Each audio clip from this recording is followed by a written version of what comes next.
आपण अर्थसंकल्पीय अधिवेशनाच्या पूर्वसंध्येला आपली पत्रकार परिषद सुरू करू. मी आपल्या सर्वांचं स्वागत करतो. सुरुवातीला सुनीता रवींद्रना मी विनंती करतो की त्यांनी या ठिकाणी आपल्याला संबोधित करावं. नमस्कार.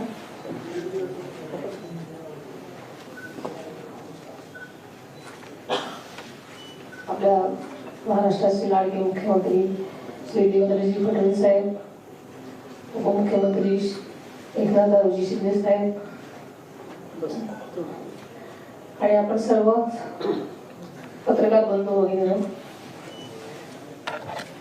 उद्यापासून राज्याच्या अर्थसंकल्पीय अधिवेशनाला सुरुवात होत आहे. अधिवेशनाच्या पूर्वसंध्येला आयोजित आपल्या या पत्रकार परिषदेसाठी उपस्थित असलेल्या सर्वच बंधू यांचं मी मनापासून स्वागत करते. अधिवेशनाच्या पूर्वसंध्येला चहापानाचा कार्यक्रमाचं आयोजन करण्याची जुनी पद्धत आहे. चहापानाचा कार्यक्रम केवळ औपचारिक नसतो, तर तो संवादाचा प्रभावी मंच असतो. या मंचावर राज्याच्या विकासावर विधायक चर्चा व्हावी, जनतेचे प्रश्न सरकारपर्यंत पोहोचावे आणि त्यावर मार्ग निघावा याला तिचे सगळे अपेक्षित असतात. यंदाचे अधिवेशन हे महायुती सरकारचं दुसरं अर्थसंकल्पीय अधिवेशन आहे. जनतेने मोठ्या विश्वासानं गेल्या वर्षी पुन्हा एकदा महायुतीला सत्ता दिली. त्या विश्वासाला न्याय देण्याचा प्रयत्न महायुती सरकार करत आहे. आपल्याला सर्वांना माहिती की आदरणीय अजितदादांनी 11 वेळा राज्याचा अर्थसंकल्प सादर केला. दिवंगत वानखेडे साहेबांनंतर सर्वाधिक वेळा अर्थसंकल्प सादर करण्याचा मान आदरणीय दादांना मिळाला आहे. आदरणीय दादांनी सन 2011 मध्ये सादर केलेला पहिला अर्थसंकल्प हा 1,44,783 कोटी रुपयांचा होता. तर मागच्या वर्षी म्हणजे सन 2025 मध्ये त्यांच्या कारकिर्दीतील शेवटचा अर्थसंकल्प तब्बल 7,20,000 कोटी रुपयापर्यंत पोहोचला. या अर्थसंकल्पीय आकारमानात झालेली भरीव वाढ ही केवळ आकड्यांची वाढ नाही, तर महाराष्ट्राला सर्वांगीण विकासाकडे नेण्याचं प्रगतीचं द्योतक आहे. आदरणीय दादांच्या पहिल्या अर्थसंकल्पाच्या काळात सुमारे 7,41,694 कोटी असलेल्या राज्याचा सकल देशांतर्गत उत्पादन GDP सन 2025-26 मध्ये जवळपास 50 लाख कोटी रुपयांपर्यंत पोहोचला होता. मात्र या विकासाच्या वेगात सुद्धा आदरणीय दादांनी राज्याच्या आर्थिक शिस्तीची आणि पारदर्शकतेची कधीही तडजोड केली नाही. विकास आणि शिस्त याचा समतोल राखत महाराष्ट्राला सक्षम आर्थिक दिशा देण्याचं काम त्यांनी केलं. मुख्यमंत्री देवेंद्रजी फडणवीस साहेबांच्या मार्गदर्शनाखाली आणि उपमुख्यमंत्री एकनाथजी शिंदे साहेबांच्या साथीनं आदरणीय दादांच्या अर्थसंकल्पाची जोरदार सुरुवातही झाली होती.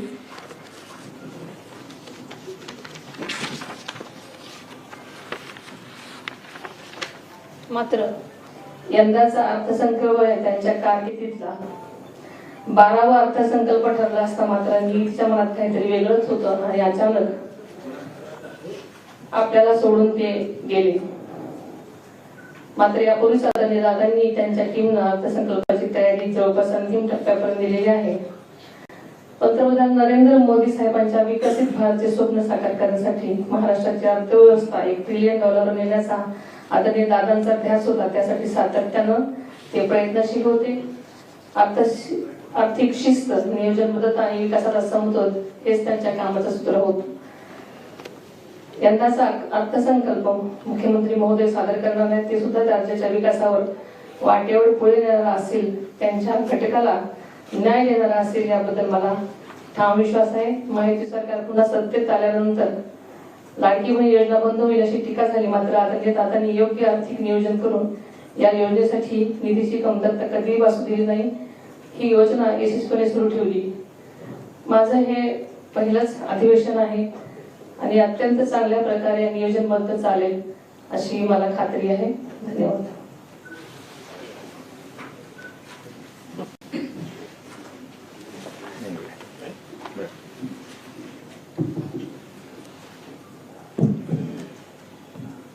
सर्व पत्रकार मित्रांचं स्वागत. उद्यापासून विधिमंडळाच्या बजेट सेशनला सुरुवात होते आणि बजेट सेशन म्हटलं की सगळ्यांचं लक्ष अजितदादांकडे लागून राहायचं. कारण बजेट अजितदादा मांडायचे आणि आता सुनेत्राताईंनी सांगितलं 11वं बजेट त्यांनी मांडली. पण आज दुर्दैवाने अजितदादा आपल्यात नाहीत. अजितदादांच्या दुःखाचं सावट या अर्थसंकल्पीय अधिवेशनावर आहेच आणि दादांना श्रद्धांजली वाहून अधिवेशनाची सुरुवात करण्याची दुर्दैवी वेळ आमच्या सगळ्यांवर आलेली आहे. हे अनपेक्षित आहे आणि अतिशय अनाकलनीय आहे. शेवटी आपल्या हातात काही गोष्टी नसतात आणि नियतीसमोर आपलं चालत नाही. हेच या दुर्घटनेवरून सिद्ध झालेलं आहे आणि सुनेत्राताई आहेत. आम्ही दोघंही त्यांच्या पाठीशी आहोत. आमचं हक्क मंत्रिमंडळ आहे, सर्वजण त्यांच्या सोबत आहोत. गेल्या वर्षी बजेट मांडताना अजितदादा म्हणाले होते, विकास आता लांबणार नाही, महाराष्ट्र आता थांबणार नाही. कारण अतिशय शिस्तप्रिय आणि आर्थिक जी काही घडी कशी बसवायची आणि प्रसंगी मंत्रिमंडळ बैठकीमध्ये देखील आपल्या सर्व सहकाऱ्यांना आपल्या राज्याच्या आर्थिक बाबींबद्दल स्पष्टपणे सांगणारे अजितदादा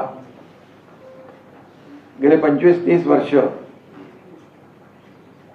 सोबत काम करताना आपण पाहिलेलं आहे. खरं म्हणजे आता त्यांचं जे काही स्वप्न आहे ते आपण पूर्ण करायचं आहे, महाराष्ट्राला पुढे न्यायचं आहे. आणि यावेळचं जे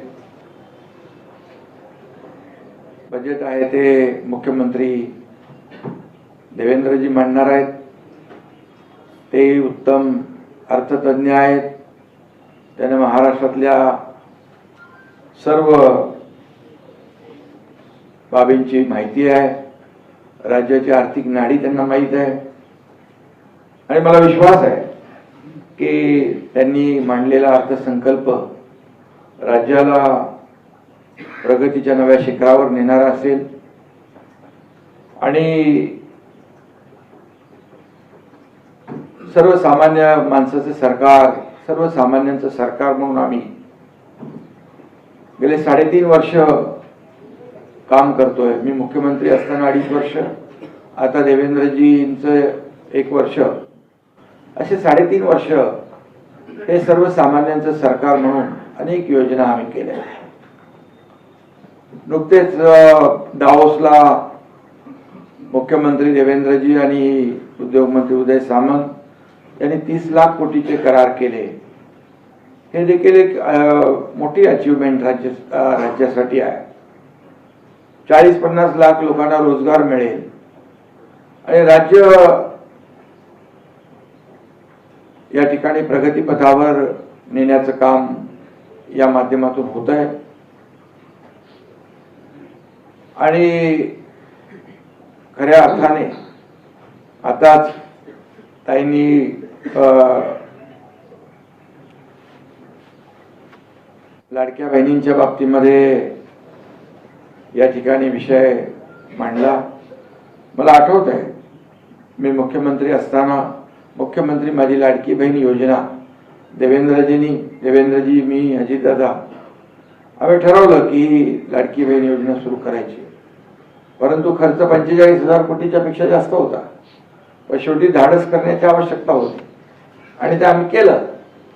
आणि अजितदादांनी देखील त्या एवढा मोठा जो काही भार होता, आर्थिक घडी विस्कटणार नाही याची काळजी घेतली आणि ती योजना आम्ही यशस्वी केली, सुरूही केली आणि ती योजना आज सुरू आहे. याचा आम्हाला सगळ्यांनाच आनंद आहे. लाडक्या बहिणींनी देखील आम्हाला, आमच्या सरकारला, महायुती सरकारला आशीर्वाद दिले आणि ती योजना देखील काही लोक आज पत्रकार परिषदेमध्ये सांगत होते पैसे 3,000 रुपये द्या, अमक करा. त्याच लोकांनी त्या योजनेमध्ये खोडा घातला होता. काही लोक कोर्टात गेले होते, त्या योजनेला विरोध केला होता, काय काय नको नको ते आरोप केले होते.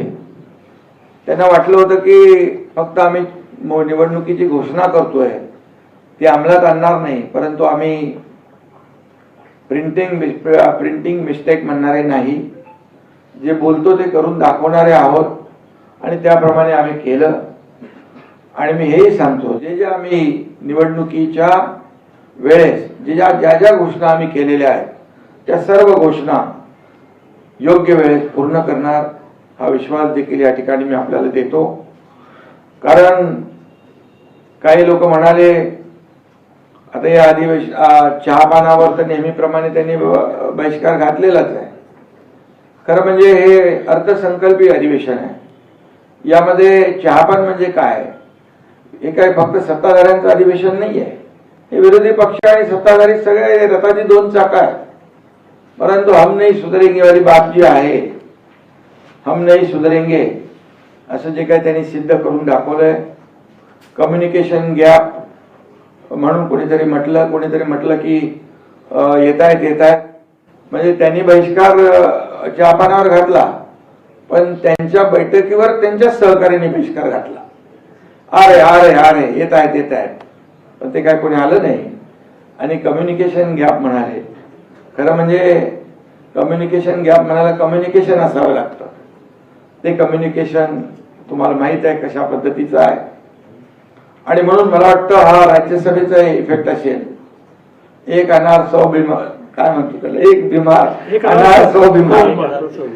आणि त्यामुळे एक म्हणतो आम्ही देणार, एक म्हणतो आम्ही देणार नाही, तिसरा म्हणतो आम्ही काय करणार. असे अनेक आता आपल्याला खूप पुढे पाहायला मिळेल आणि मी त्याच्यात जात नाहीये.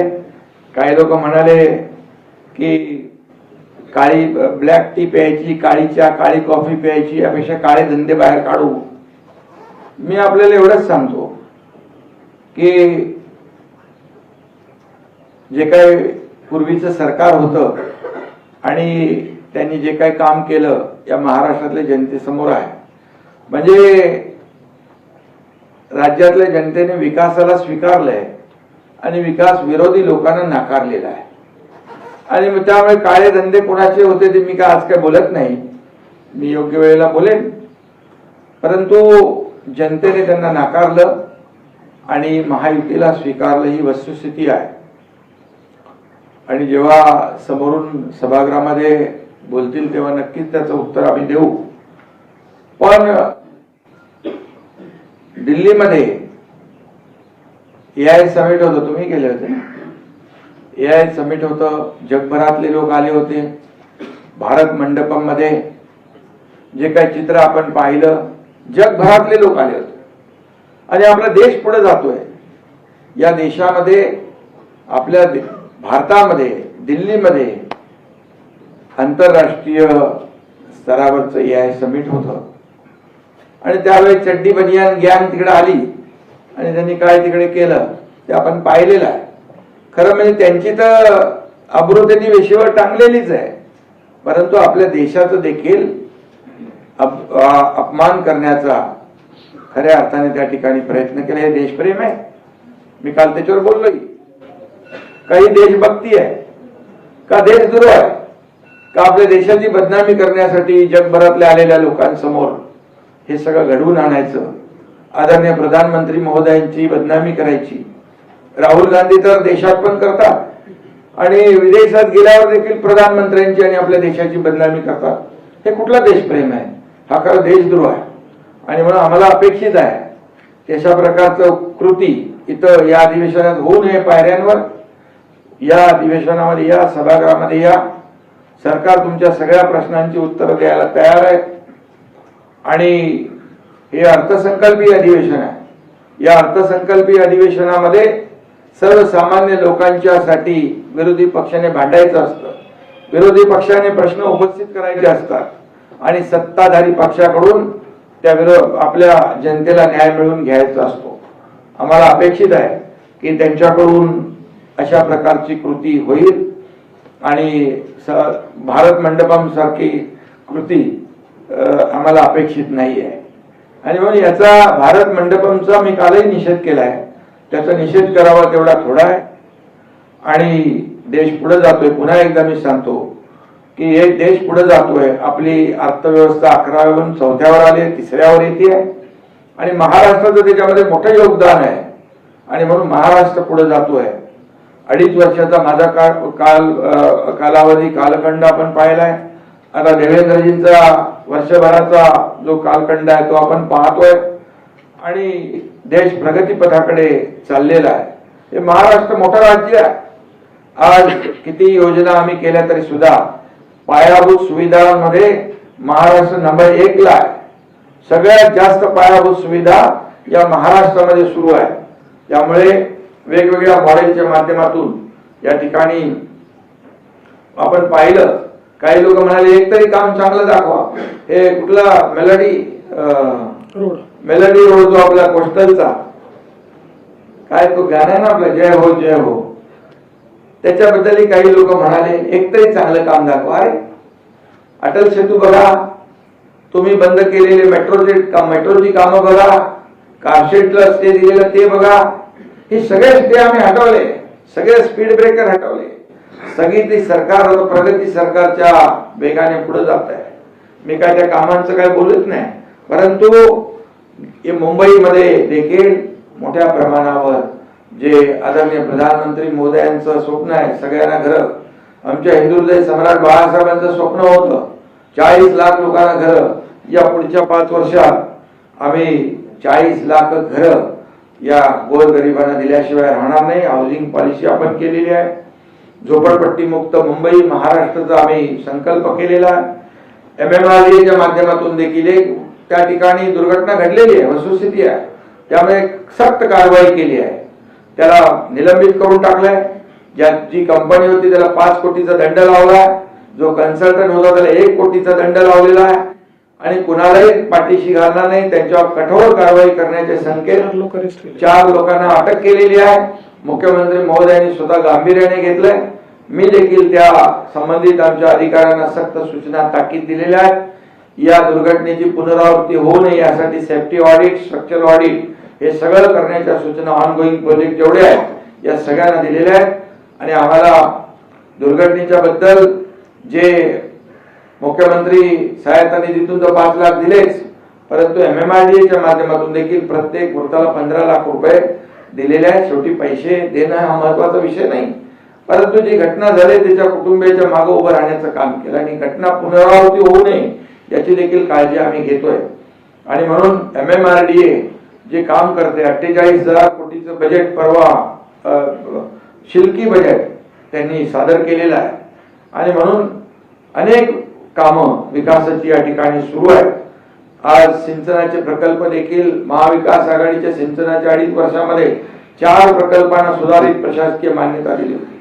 आमच्या महायुती सरकारमध्ये जवळपास 125 प्रकल्पांना सुधारित प्रशासकीय मान्यता. आताच आपण जवळपास कुठलं वैनगंगा नळगंगा प्रकल्पाला मान्यता दिली. 90,000 कोटींना मान्यता दिली, 94,000 कोटींना.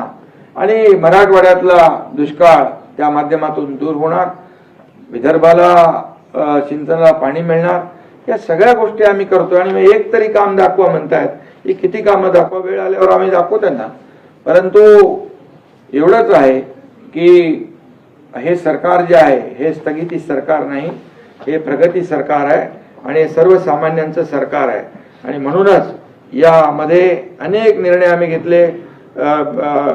गेल्या परवाच्या MMRDAच्या बैठकीमध्ये पाण्याची निकड लक्षात घेऊन 3 धरणांना आम्ही मान्यता, पोशीर, शिलार आणि त्याचबरोबर काळू धरणाला देखील 500 कोटी रुपये इरिगेशनकडे वर्ग केलेले आहेत. मी त्यांना जे मला म्हणजे पत्रकार परिषदेत विचारलं त्यांना थोडक्यात सांगतोय. त्याचबरोबर नवीन आपण वाहतूक कोंडी मुक्त मुंबई त्याच्यावर आपण काम करतोय. मुख्यमंत्री महोदयांनी देखील सूचना दिलेल्या आहेत. आता आपण फक्त जमिनीवरून रिंग रोड तयार करत नाहीये, तर खाली काय पाताळ लोक त्याच्यामध्ये अंडरग्राऊंड टनेलच्या माध्यमातून देखील आम्ही वाहतूक कोंडी दूर करतोय. BKC कुर्ला 70 किलोमीटरचा टनेल मार्ग आपण करतोय. त्याचबरोबर बोरिवली ठाणे टनेल करतोय, मुंबई मुलुंड गोरेगाव टनेल करतोय. ही वाहतूक कोंडी दूर करण्यासाठी देखील पावलं आपण उचलतोय. आणि त्यामुळे पॉट टॅक्सीचं एक नवीन संकल्पना आपण या ठिकाणी करतोय. म्हणून काही केलं, एक तरी काम दाखवा, 1000 कामं आमच्याकडे आहे, योग्य वेळेला आम्ही दाखवू. आणि म्हणून मला एवढंच सांगायचं आहे की आज ज्यांनी काही प्रश्न या ठिकाणी उपस्थित केलेले आहेत त्यांना मी एवढंच सांगू इच्छितो, तुम्ही सभागृहात या आणि या राज्यातल्या सर्वसामान्य जनतेचे प्रश्न मांडा आणि आम्हाला विचारा की आम्ही 3.5 वर्षात काय केलंय आणि तुम्ही 2.5 वर्षामध्ये काय केलंय. भ्रष्टाचार कशाशी खातात ते कोणाला माहित आहे, आपल्याला माहित आहे. आणि म्हणून मला आजच्या या बैठकीमध्ये, आजच्या पत्रकार परिषदेमध्ये सगळं काय बोलायचं नाहीये, परंतु हे सर्वसामान्यांचं सरकार हे सर्वसामान्य लोकांसाठी काम करतंय. शेतकऱ्यांना काय दिलं म्हणाले, शेतकऱ्यांना 32,000 कोटीचं पॅकेज आता आम्ही जाहीर केलं. दिवाळी काळी होऊ देणार नाही आम्ही जाहीर केलं होतं आणि त्याप्रमाणे पैसे त्यांच्या खात्यात जाऊ लागले. आम्ही शेतकऱ्यांसाठी NDRFचे निर्णय बदलले, 2 हेक्टर ते 3 हेक्टर केले. सततच्या पावसाचे पैसे मिळत नव्हते ते आम्ही देऊ केले. आणि म्हणून त्याचबरोबर आताच विजेचं देखील आपण आजच्या कॅबिनेटमध्ये त्याला मान्यता दिली. दिवसा शेतकऱ्यांना वीज देण्याचं देखील निर्णय सरकारने घेतला आणि तो वीज त्यांना मिळू लागलेली. असे अनेक निर्णय सरकारने घेतलेले आहेत. त्यामुळे मला वाटतं की यावेळेचं जे काही बजेट जे आहे हे सर्वसामान्यांसाठी असेल आणि सर्वसामान्य आणि याबरोबर मुंबईला देखील आपण पाहिलं. आता परवा आपले फ्रान्सचे राष्ट्राध्यक्ष मॅक्रॉन आले होते.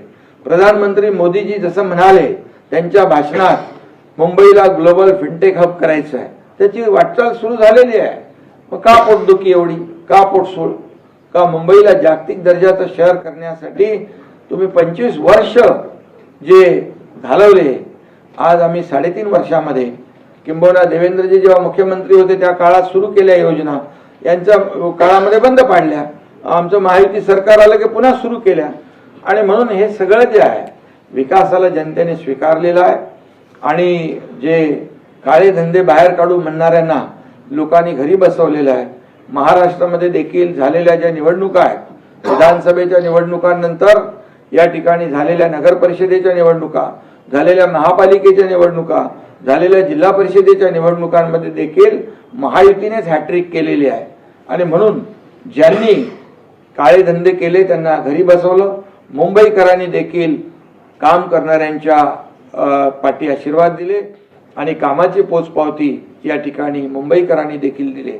आणि म्हणून मुंबईकरांचं देखील मनापासून मी अभिनंदन करतो.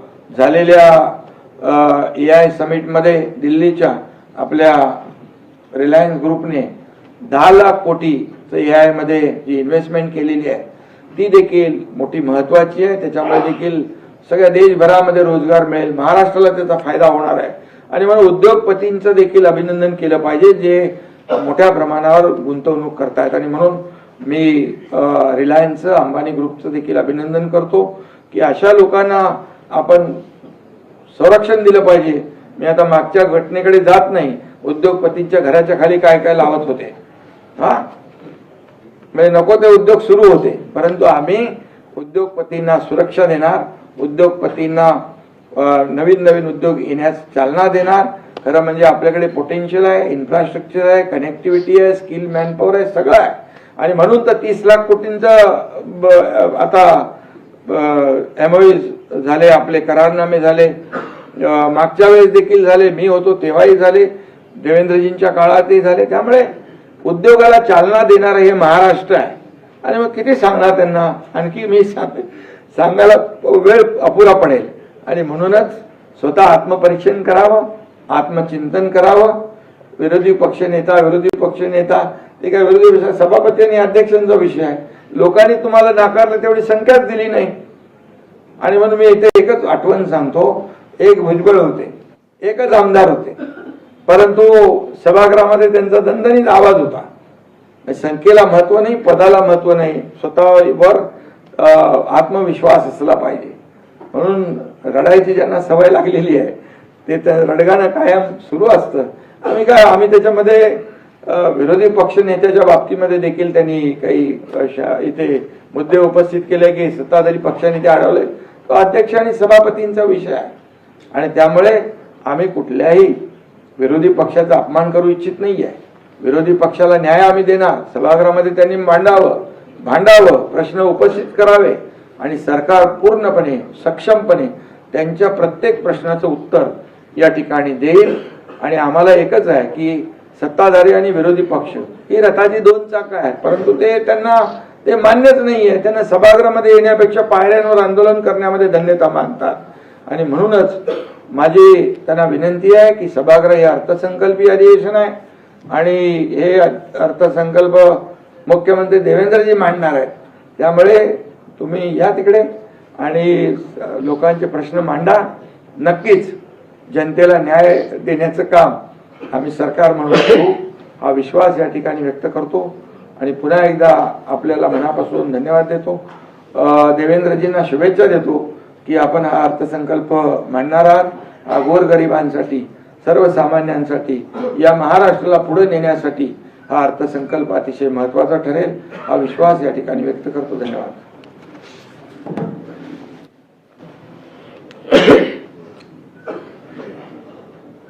धन्यवाद शिंदेसाहेब. महायुती सरकारचं 6वं अधिवेशन हे उद्यापासून सुरू होत आहे. आणि मला हा विश्वास आहे की या अधिवेशनाच्या माध्यमातून गोरगरीब आणि सामान्य माणसाचे प्रश्न सोडवण्याकरता आम्ही पुढाकार घेऊ. खरं म्हणजे 1 महिना हे अधिवेशन चालणार आहे, 4 आठवड्याचं अधिवेशन आहे. आणि मला याही गोष्टीचा अभिमान आहे की महाराष्ट्र विधानमंडळ एक असं विधानमंडळ आहे की देशामध्ये सर्वाधिक काळ आणि सर्वाधिक दिवस अधिवेशन हे महाराष्ट्र विधानमंडळात होतं. आमची संख्या ही अभूतपूर्व असली तरी आम्ही कुठेही अधिवेशनाचे दिवस कमी करा असा आग्रह बिझनेस ॲडव्हायझरी कमिटीत केला नाही. कारण अधिवेशन एक असं माध्यम असतं की ज्यातनं सर्वसामान्य लोकांना आपण न्याय देऊ शकतो. या अधिवेशनामध्ये 6 मार्चला मी अर्थसंकल्प मांडणार आहे. खरं म्हणजे माननीय अजितदादा पवार यांनी या अर्थसंकल्पाकरता प्रचंड तयारी केली होती आणि एक चांगला अर्थसंकल्प देण्याचा त्यांचा मानस होता. दुर्दैवाने हा अर्थसंकल्प मांडण्याची वेळ ही माझ्यावर आलेली आहे. एक अर्थमंत्री म्हणून अजितदादांना जे मी जवळून बघितलं, कुठल्याही मुख्यमंत्र्यांना निर्धास्तपणे अर्थ खातं ज्या व्यक्तीला देता येईल असे अजितदादा होते. कारण अर्थव्यवस्थेची शिस्त ही ते सातत्याने पाळायचे. कधीही बेशिस्त कारभार ते चालवून घेत नव्हते. आणि म्हणून आम्हाला खरं म्हणजे अर्थमंत्री म्हणून ते असल्यामुळे ही माहिती होतं की कुठे जर आम्ही अधिक लोकप्रिय अशा निर्णयांकडे गेलो आणि ते आर्थिक शिस्तीत बसत नसेल तर दादा आम्हाला स्पष्टपणे सांगतील की हे शक्य होणार नाही, ही आपली आर्थिक परिस्थिती नाही, आणि जिथे आवश्यक आहे तिथे मार्ग देखील काढून देतील. अशा पद्धतीचे दादा यावेळेस नाही आहे. पण माननीय सुनेत्रा बहिणी पहिल्यांदाच या अधिवेशनाला समोर जात आहेत. राज्यसभेचा त्यांचा अनुभव आहे, विधानसभेत पहिल्यांदाच विधानमंडळात त्या येत आहेत. पण मला विश्वास आहे की अनेक वर्षाचा जो त्यांचा अनुभव आहे त्यामुळे त्या देखील अतिशय ठामपणे ज्या पद्धतीनं दादा भूमिका मांडायचे तशा पद्धतीनं या अधिवेशनाला सामोऱ्या जातील. खरं तर आपल्याला कल्पना आहे की या अधिवेशनामध्ये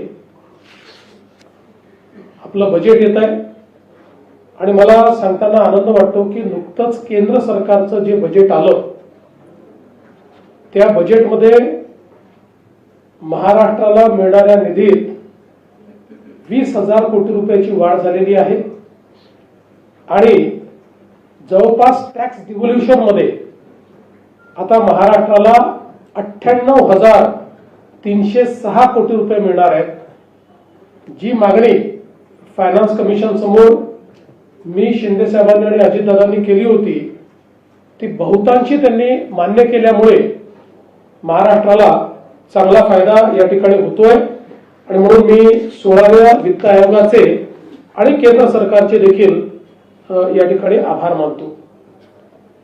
या केंद्राच्या बजेटमध्ये आपल्याला 2 हायस्पीड कॉरिडॉर तर मिळालेच, पण रेल्वेच्या बजेटमध्ये 23,000 कोटी रुपये हे आपल्याला मिळाले आहेत. कारण त्यावेळी मी सांगितलं होतं की माझ्याकडे फाईन प्रिंट आलेली नाही आणि म्हणून रेल्वेत किती पैसे मिळाले आहेत मला कल्पना नाही, पण मला अतिशय आनंद आहे. हे का महत्वाचं आहे तर आपण जर युपीएचा काळ बघितला 10 वर्षात 12,000 कोटी रुपये महाराष्ट्राच्या रेल्वेला मिळाले आणि ते दरवर्षी मागच्या वर्षी 22,000 कोटी दिले, यावर्षी 23,000 कोटी दिले.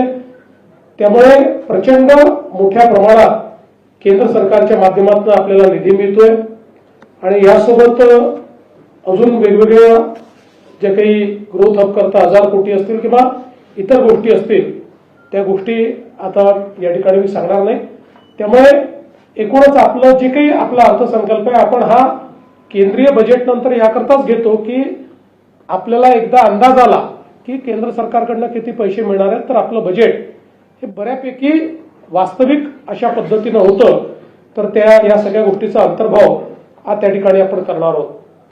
यावेळी मी केंद्र सरकारचे आणि विशेषतः शिवराज सिंग चौहान साहेबांचे देखील आभार मानेन की जुनी नरेगा आणि आता जी रामजी जी योजना झालेली आहे आपण ऍडिशनल मॅनडेजची त्या ठिकाणी एक मागणी केली होती आणि 1300 लाख मनुष्य दिवसावरनं 1600 लाख मनुष्य दिवस अशी आपल्याला त्यांनी वाढ करून दिल्यामुळे जवळपास 1,400 कोटी रुपये अतिरिक्त हे महाराष्ट्राला या ठिकाणी त्या माध्यमातून देखील मिळणार आहेत.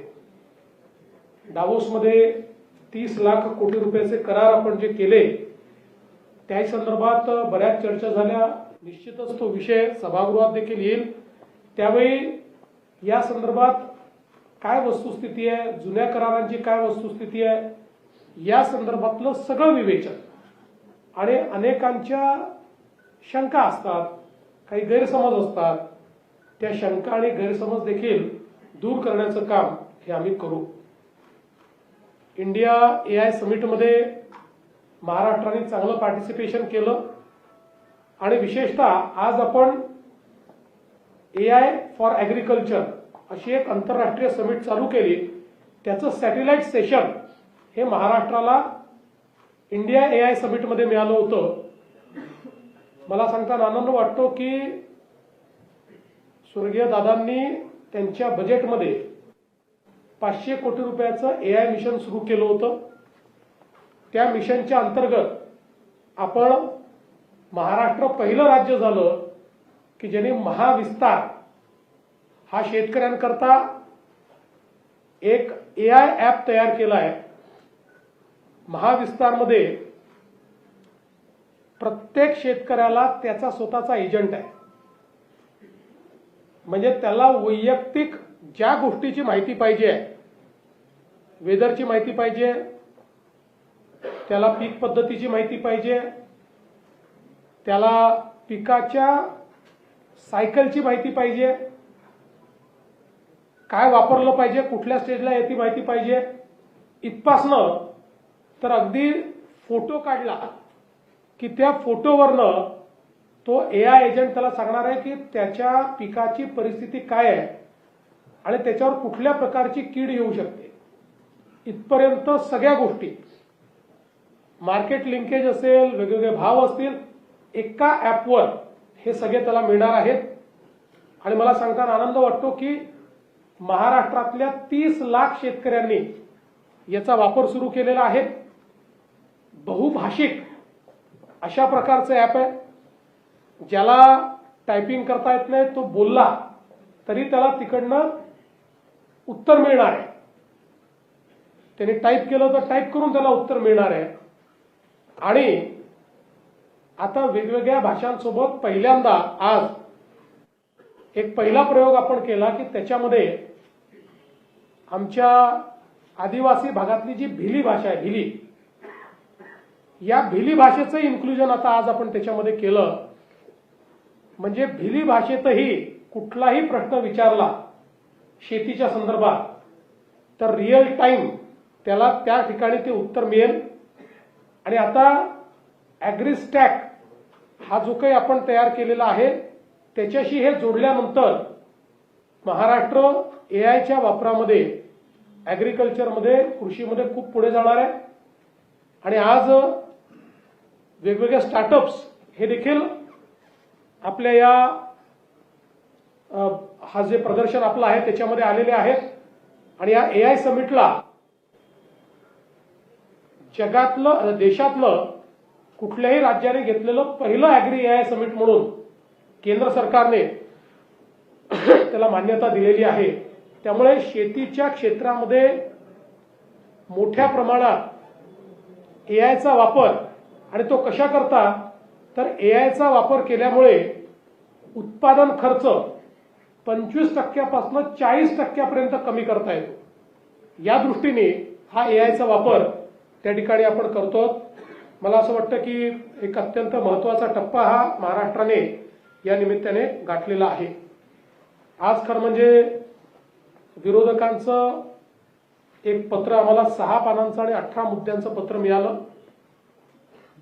आणि आपल्याला माहिती आहे की शरद पवार गटाचे आमदार काही हजर नव्हते, त्यामुळे त्यांनी एका माजी आमदाराची सही त्याच्यावर घेऊन घेतली. त्यामुळे आमदारांसोबत त्या गटाच्या एका माजी आमदाराची सही त्यांनी त्या ठिकाणी घेतली आहे. खरं तर मला असं वाटतं की जागतिक मातृभाषा दिनी आपल्या मातृभाषेच्या इतक्या चुका या पत्रामध्ये आहेत, हे जर त्यांनी आदित्य ठाकरेंना दाखवलं असतं तर आदित्यजींनी कदाचित त्यांच्याकडचे जे एक्सपर्ट्स आहेत, तज्ज्ञ आहेत, त्यांना दाखवून ते सुधारून घेतलं असतं. पण अतिशय म्हणजे चुका दुरुस्त करून करून काट करून असं एक पत्र आम्हाला त्यांनी दिलेलं आहे. आणि त्यामध्ये खरं म्हणजे आपण विचार केला तर आपल्या सगळ्यांचं कॉन्ट्रीब्युशन खूप आहे त्या पत्रामध्ये. ते कसं आहे माहिती आहे, आपण ज्या बातम्या छापता त्याचा पॅराग्राफ उचलून टाकून दिला आहे जसाच्या तसा. म्हणजे त्याच्यात त्यांनी स्वतःची भाषा देखील वापरण्याचा प्रयत्न केलेला नाही. त्याच ठिकाणी फक्त शुद्ध लेखन बरोबर आहे, बाकी ठिकाणी प्रॉब्लेम आहे. आणि मला असं वाटतं की या सगळ्या बातम्या टाकून आणि त्यांनी, पण ठीक आहे, मला असं वाटतं की भास्कर जाधव तसे प्रामाणिकपणे बोलतात, त्यामुळे त्यांनी त्यांच्यात काय गॅप आहे वगैरे हे त्या ठिकाणी नेहमीच प्रांजळपणे कबूल करतात, तशी कबूल त्यांनी केली आहे. मुळात एकच गोष्ट सांगतो की सातत्याने जनादेशाचा अपमान करण्याचं काम विरोधी पक्षाच्या वतीनं होतं. सत्ताधाऱ्यांना मस्ती आली आहे, सत्ताधाऱ्यांना मात चढलाय, अशा पद्धतीनं जनादेशाचा अपमान ते करतात. खरं म्हणजे आमचे सगळे सत्तारूढ पक्ष हे विनम्रतेनं जनतेमध्ये जात आहेत आणि जनतेची सेवा करतायत म्हणून स्थानिक स्वराज्य संस्थांमध्ये अभूतपूर्व अशा प्रकारचा विजय हा आम्हाला जनतेने दिलेला आहे. यातनंही जर हे शिकणार नसतील तर मला असं वाटतं की विरोधी पक्षाचं काय होईल याबद्दल वेगळं काही सांगण्याची आवश्यकता नाही. बरं, यात अनेक गोष्टी अभ्यास न करता मांडायच्या. मुख्यमंत्री सौर ऊर्जा प्रकल्पात 12,000 कोटीचा भ्रष्टाचार. आता याच्यामध्ये मुळामध्ये ज्यांना कामं दिली होती त्यातल्या ज्या लोकांनी कामं वेळेवर केली नाही, पैसे आपले नाही, तेच स्वतः पैसे लावणार आहेत. याच्यामध्ये आपण पैसे देत नाही, ते स्वतः पैसे लावतात आणि काम करतात. त्यांना ज्यांना दिली होती अशी ज्यांनी कामं पूर्ण केली नाही, अर्धवट केली, त्यांची बँक गॅरंटी 40 कोटी रुपयाची ही आपण जप्त केली. त्यामध्ये 5 कंपन्यांची बँक गॅरंटी फेक आहे असं आपल्या लक्षात आलं जप्त करताना. त्यामुळे त्यांच्यावर आपण FIR दाखल केलेला आहे आणि त्यांनी जे काही काम त्या ठिकाणी केलं असेल त्याच्या सहित आता ते काम आपण दुसऱ्याला देऊ. याच्यात 1 पैशाची कुठेही इन्व्हेस्टमेंट राज्य सरकारची नाही. हे सगळे स्वतःचे पैसे लावून काम करणारे लोक आहेत. तथापि त्यांनी खोटी बँक गॅरंटी दिल्यामुळे त्यांच्यावर आपण FIR केलाय.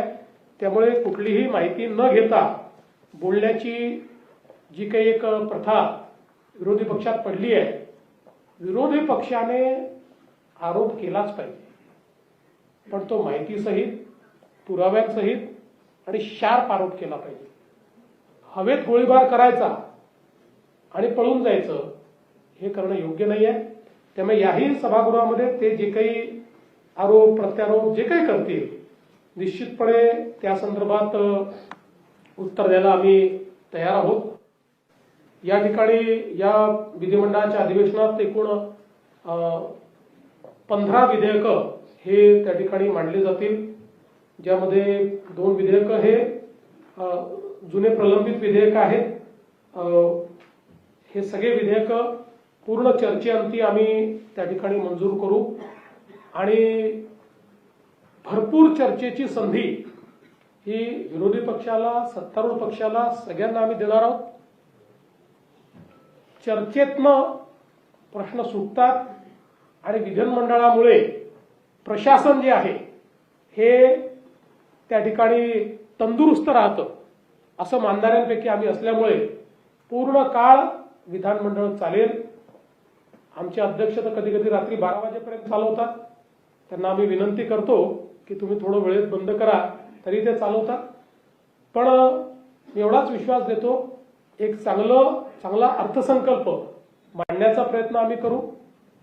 जे मुद्दे माननीय अजितदादांना अपेक्षित होते ते सगळे मुद्दे या अर्थसंकल्पामध्ये त्यांनी जे काही सूचना केल्या होत्या त्या सगळ्या सूचना या आम्ही अंतर्भूत करू आणि जनसामान्यांना दिलासा देत असताना आर्थिक शिस्त देखील राज्याची पाळता आली पाहिजे.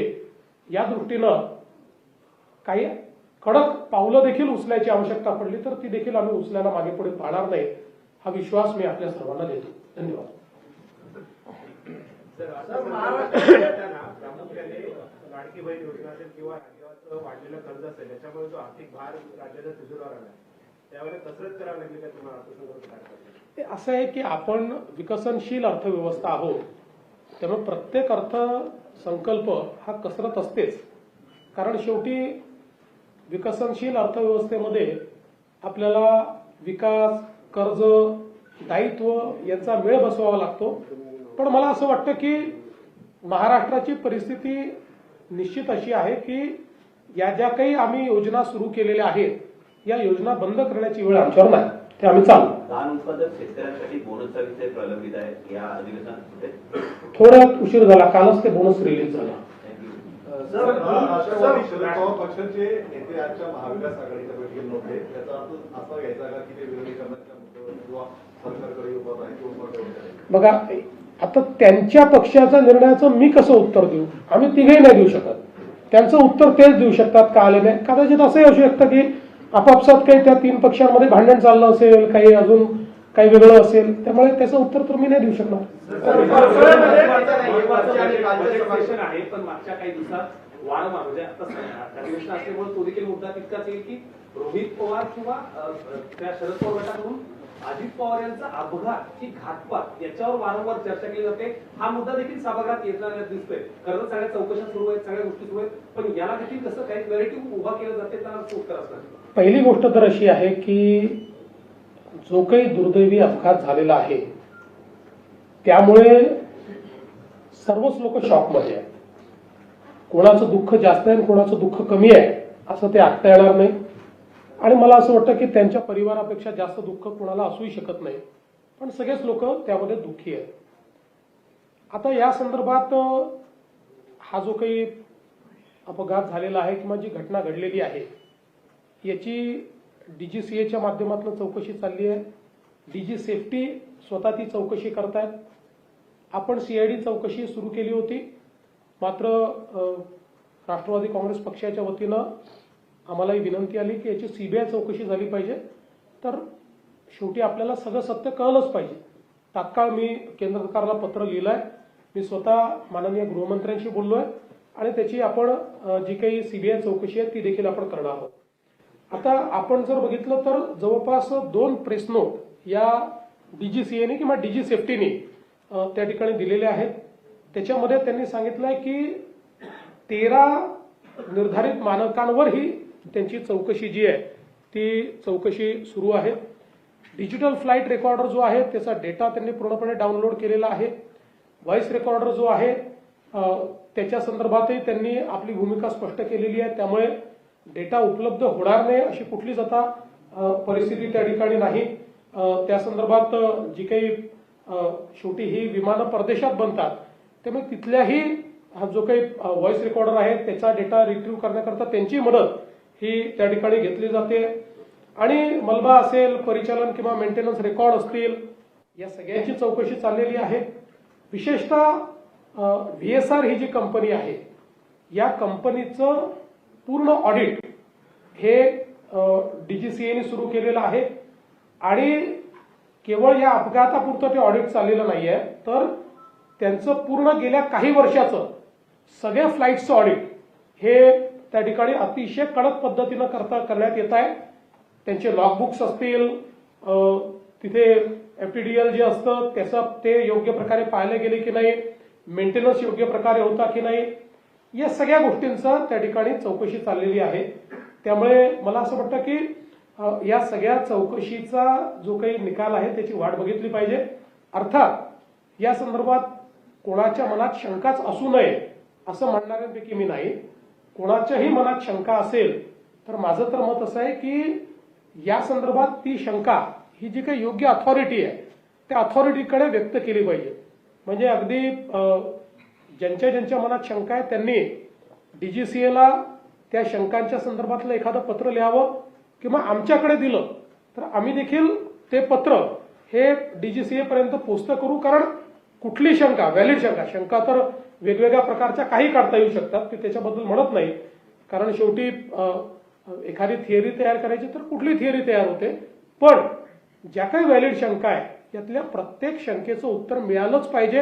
हा आमचाही आग्रह आहे, हा सुनेत्राताईंचाही आग्रह आहे आणि पवार कुटुंबाचाही आग्रह आहे. त्याच्यामुळे मला असं वाटतं की ज्या काही शंका असतील त्या त्यांनी म्हणजे ज्याच्यावर समजा 13 निर्धारित जे मुद्दे आहेत त्या मुद्द्याच्या बाहेरही कोणाची शंका असेल तर त्यांनी ते DGCAला लिहिलं पाहिजे. आम्हाला दिलं तर आम्हीही आपल्या वतीनं ते DGCAकडे पाठवू की याही शंकांच्या संदर्भात आपण उत्तर दिलं पाहिजे किंवा जो काही तुम्ही त्याच्यात चौकशी करताय त्या चौकशीत काय आढळत आहे हे त्या ठिकाणी सांगितलं पाहिजे. म्हणून मला असं वाटतं की कोणी चौकशीची मागणी करणं चुकीचं नाही. चौकशी झाली पाहिजे, चौकशी होतेच आहे. केंद्र सरकारला आणि सिव्हिल एव्हिएशन डिपार्टमेंटला या चौकशीमध्ये लपवण्यासारखं काही आहे असं मला वाटत नाही. किंबहुना आम्ही सगळे रोज फ्लाय करतो, केंद्रातले मंत्री करतात, पंतप्रधान करतात, आम्ही सगळे करतो त्यामुळे यातनं जे काही बाहेर येईल ते आमच्या सगळ्यांच्याही जीविताच्या दृष्टीनं अत्यंत महत्वाचं ठरणार आहे. जर त्याच्यातले काही लॅप्सेस असतील तर ते पुढे होऊ नये या दृष्टीनं ते देखील महत्वाचं ठरणार आहे. आता ही जी VSR कंपनी आहे याच्यामध्ये जवळपास देशभरातले सगळे नेते याच्यामध्ये फ्लाय करतात. आता हे जे विमान ज्याच्यात मान्य दादांचा अपघात झाला, मी 4-5 वेळा त्याच्यामध्ये मी स्वतः फ्लाय केलेला आहे. त्यामुळे मला असं वाटतं की या संदर्भात अपेक्षा एवढीच आहे की शंका त्याचं उत्तर हे आपण घेतलं पाहिजे. कुठल्याही पद्धतीनं स्वर्गीय दादांचा अपमान होईल किंवा स्वर्गीय दादांच्या परिवाराला त्रास होईल अशा पद्धतीनं फक्त कोणी वागू नये ही एक माझी अपेक्षा आहे. बाकी कुठलेही प्रश्न जे आहेत ते प्रश्न विचारले पाहिजेत आणि ते प्रश्न योग्य ठिकाणी पोहोचले पाहिजे. सत्तेतल्या राष्ट्रवादीला कॉर्नर करण्यासाठी म्हणून देवेंद्र फडणवीस यांनी मंत्रालयामध्ये नरहरी झिरवळ यांच्या केबिनमध्ये अँटी करप्शन ब्युरोची रेड करवली आणि त्यामुळे नरहरी झिरवळांचा राजीनामा घ्या अशी मागणी विरोधकांनी केली. जर एखादी तक्रार मिळाली तर देवेंद्र फडणवीसच्या केबिनमध्ये रेड होईल. त्याचा काही देवेंद्र फडणवीसशी संबंध नसतो, त्याचा काही नरहरी झिरवळशी संबंध नसतो. आपल्याकडे मी अँटी करप्शन ब्युरोला स्पष्ट सूचना दिलेल्या आहेत की तुमच्याकडे ज्या वेळेस एखादी तक्रार येते कुठल्या लेवलला तक्रार आहे हे बघू नका. त्यांना पूर्णपणे मी स्वातंत्र्य दिलंय की तुम्ही त्या ठिकाणी जाऊन कारवाई करा. त्यामुळे अशा पद्धतीनं जर कोणी मागणी करत असेल तर कारवाई होईलच. उद्या माझ्याही कार्यालयामध्ये जर कोणी एखाद्या व्यक्तीने अशा पद्धतीनं व्यवहार केला तर त्यालाही पकडण्याची मुभा ही मी दिलेली आहे. असा कोणी एखादा कार्यालयात पकडला गेला याचा अर्थ त्या मंत्र्याचा त्याला आशीर्वाद आहे, त्याला वरद हस्त आहे असं समजण्याचं कारण नाहीये. तसे पुरावे अद्याप तरी कुठलेही नाहीये. त्यामुळे मला असं वाटतं की या गोष्टींना जोडणं हे काही योग्य नाही. आणि सगळ्यात महत्वाचं म्हणजे आम्ही तिन्ही पक्ष हे अतिशय समन्वयाने चाललो. त्यामुळे आम्हाला असल्या प्रकारचे धंदे करण्याची आवश्यकताही नाही. नाही तर सीएम साहेब विरोधी पक्षाचं म्हणणं आहे की मंत्रालयात ही एसीबी कारवाई करतं तेही मंत्र्यांच्या दालनात करतं, फक्त लिपिकावर कारवाई होते आणि सचिवाला दुसऱ्या खात्यामध्ये पाठवलं जातं. अशा वेळेस मंत्र्याची चौकशी होणार आहे का? नाही, समजा मंत्र्याच्या विरुद्ध पुरावा असता, कारण आपल्याला एक कल्पना देऊन देतो एसीबी ट्रॅप कधी करतं माहितीये, त्याच्याकरता आधी पूर्ण पुरावे तयार होतात, संभाषण तयार होतं, संभाषण टेप होतं किंवा वेगवेगळ्या पद्धतीनं त्यांच्यासोबत कोणीतरी जाऊन काय बोलणं झालंय त्याची नोंद घेतं. या सगळ्या नोंदी असतात. त्या नोंदीमध्ये ज्यांची नावं येतात, ज्यांच्या विरुद्ध पुरावे असतात, ज्यांच्या विरुद्ध थेट पुरावे असतात त्यांच्यावर कारवाई होते. आणि आता समजा एक लिपिक आहे, त्या लिपिकाने पैसे मागितले आणि त्याला पकडलं तर त्याच्यावर योग्य प्रकारे सुपरविजन न करणारे जे वरचे अधिकारी असतात त्यांच्यावरही काही ना काही कारवाई होते, म्हणून त्यांची बदली होते. आता या संदर्भात ज्यांची बदली झालेली आहे त्यांच्याबद्दल अद्याप माझ्याकडे पूर्ण माहिती नाहीये. मी ती पूर्ण माहिती घेऊन तुम्हाला बोलेन. पण या सगळ्या प्रकरणामध्ये कुठल्याही पुराव्यामध्ये कुठल्याही कन्व्हर्सेशनमध्ये मंत्र्याचं नाव आलेलं नाही. ते जर आलं असतं तर आम्ही निश्चितपणे मंत्र्यांना देखील राजीनामा मागितला असता, पण ते कुठेही आलेलं नाही. मंत्र्यांच्या दालनात होते, राज्य सरकारच्या प्रतिमेला धक्का बसतो असं तुम्हाला वाटत नाही का? मंत्रालयात हो का तहसीलदाराच्या कार्यालयात हो, अशी कुठली घटना घडली तर राज्य सरकारच्या प्रतिमेला धक्का पोचतोच. कारण कोणीही राज्य सरकारचा अधिकारी किंवा कर्मचारी ज्यावेळेस अशा प्रकारची लाचखोरी करतो तर ते कुठल्या शासनाला भूषणावं नसतंच. आणि म्हणूनच तुम्ही बघा याला दोन्ही पद्धतीनं पाहता येईल. एक पद्धत ही आहे की कारवाई न करणं, पण दुसरी पद्धत आम्ही अवलंबलेली आहे की मोठ्या प्रमाणात करा. तुम्ही बघा रोज तुम्हाला लक्षात येत रोज आम्ही 0 टॉलरन्स ठेवलाय. रोज कुठे ना कुठे कारवाई चाललेली आहे. कारण ACBला सांगितलेलं आहे की अशा पद्धतीनं जर कोणी वागत असेल आणि जनसामान्यांकडनं पैसे वसुली होत असेल तर कारवाई कराच. आता याला कोणी दुसरं हे म्हणू शकेल की लाचखोरीची प्रकरणं वाढली. प्रकरणं वाढली नाही, कदाचित हे आधी करत असतील पण तुम्हाला माहिती नव्हतं किंवा तुम्ही कारवाई नसेल केली. समजल्याबरोबर कारवाई करणं हाच याच्यावरचा उपाय आहे. अल्पसंख्याक विभागाच्या शाळांना मान्यता दिली होती, तुम्ही त्याला स्थगित दिली होती. मात्र आता त्या विभागाने स्पष्टीकरण दिलेलं आहे की आदिदादांच्या काळातच याला सगळी मान्यता मिळाली होती आणि कुठेतरी महापोर्टल जे आहे त्याच्या बिघाडामुळे उशिरा अपलोड झालेला आहे. असं आहे की या संदर्भात आता हा विभाग माननीय उपमुख्यमंत्री महोदयांकडे आहे. त्या पूर्ण चौकशी करता आहेत. त्यात जे तथ्य असेल ते तथ्य तुमच्यासमोर मांडलं जाईल. मला सुमित्रा वहिनीचा प्रश्न विचारायचा आहे की आता सीएम साहेबांनी तर खुलासा केलाच आहे सगळ्या अभ्यासक्रमाच्या संदर्भात, पण रोहित पवार हे प्रश्न रोज अनेक वेगळे उपस्थित करतात, परत मुंबईत नाही करत, ते दिल्लीतही जाऊन करतायत. तुम्हाला याच्या संदर्भात काय बोलायचं आहे का? कारण की तुमच्याकडनं कुठलीच प्रतिक्रिया येत नाहीये आणि या सगळ्या गोष्टींमध्ये एक मुद्दा उपस्थित राहतो की तुम्ही जी भूमिका मांडली, म्हणजे जय पवारांच्या आम्ही इन्स्टावर भूमिका मांडली बघितली, पण या रोहित पवार जे रोज मुद्दे मांडतात ते तरी मान्य आहे का? मग काय नेमकं काय? आत्ताच आपल्याला माननीय मुख्यमंत्र्यांनी असं उत्तर दिलेलं आहे. आणि चौकशी म्हणजे आम्ही पण त्यांना सांगितलेलं आहे. मी CBI तर्फे चौकशीचे पत्र मुख्यमंत्री साहेबांना दिलेलं आहे. त्यामुळे चौकशी ती आपल्याला कळेलच काय ते. असं आहे की यातलं प्रत्येक गोष्ट ही सगळ्यांना समजलीच पाहिजे हा आमचा आग्रह आहे. त्यामुळे आम्हीही त्याचा पाठपुरावा करत राहू. प्रत्येक जी गोष्ट ज्यातनं शंका उपस्थित होते त्याचं उत्तर येतपर्यंत आम्ही पाठपुरावा करणार. विरोधी पक्ष नेता नाहीये त्यामुळे चौकशी करतात की टेक्निकल मुद्द्यांवर असेल या सगळ्या शंका आणि प्रश्न उपस्थित केले जातात त्याचा जो शोध आहे त्याची जी प्रोब आहे ती CID करा CBI करा. CBI पण सगळ्या गोष्टींचा करेल आणि DGCA करते म्हणजे त्याच्यामध्ये लॉगबुक पाहिलं जातं, पायलट्स एलिजिबल होते की नाही पाहिलं जातं, पायलटच्या टेस्ट झाल्या होत्या की नाही पाहिलं जातं, इंजिनचा मेंटेनन्स झाला होता की नाही पाहिलं जातं. एक विमान जेव्हा आपण उडवतो त्यावेळी अनेक चेक्स असतात स्टॅट्युटरी, ते सगळे चेक झाले होते की नाही, त्याच्यामध्ये काही लॅप्सेस आहे का. याच्यासोबत हे जे डिजिटल फ्लाईट रेकॉर्डर आहे किंवा व्हॉइस रेकॉर्डर आहे यातनं प्रत्यक्ष त्या क्षणी काय घडत होतं याची माहिती मिळते. त्यामुळे मला असं वाटतं की आत्ता म्हणजे मी काही याचा एक्सपर्ट नाही आहे, मला त्यातली सगळी माहिती नाही आहे. आत्ता याच्यावर स्पेक्युलेशन करण्यापेक्षा एकदा पूर्ण चौकशी होऊन मला असं वाटतं की त्यांची नेहमीची पद्धत असते, पहिले प्रिलिमिनरी रिपोर्ट देतात आणि मग फायनल रिपोर्ट देतात, तर त्याची वाट आपण बघितली पाहिजे.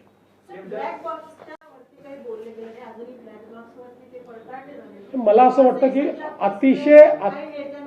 अतिशय क्लिअर कट DGCAच्या जे काही त्यांनी प्रेस विज्ञप्ती दिली आहे त्यात त्यांनी सांगितलंय 2 प्रकारचे इन्स्ट्रुमेंट असतात.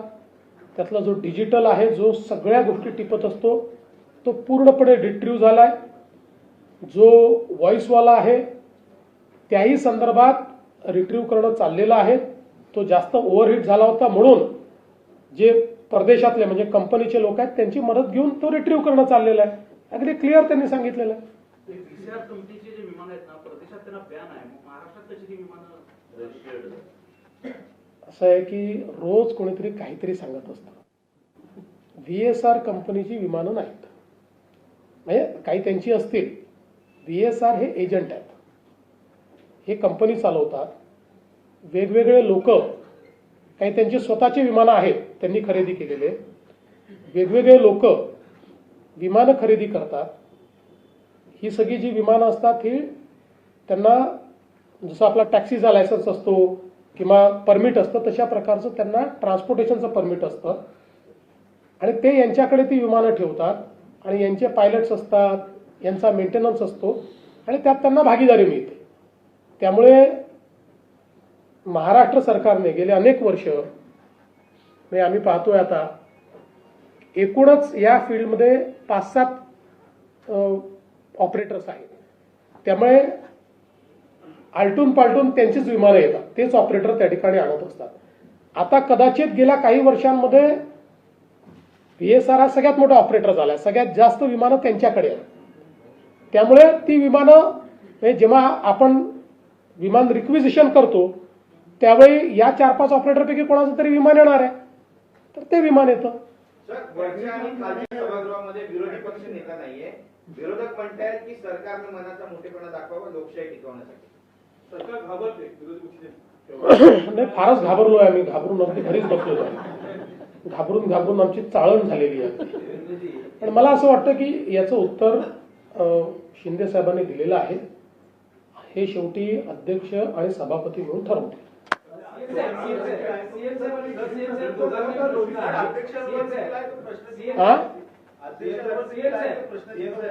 अध्यक्षांवर कुठलंही प्रश्नचिन्ह नाही. रोज उठून काहीतरी आरोप लावायचे ही जी काही सवय आहे ही योग्य नाही आहे.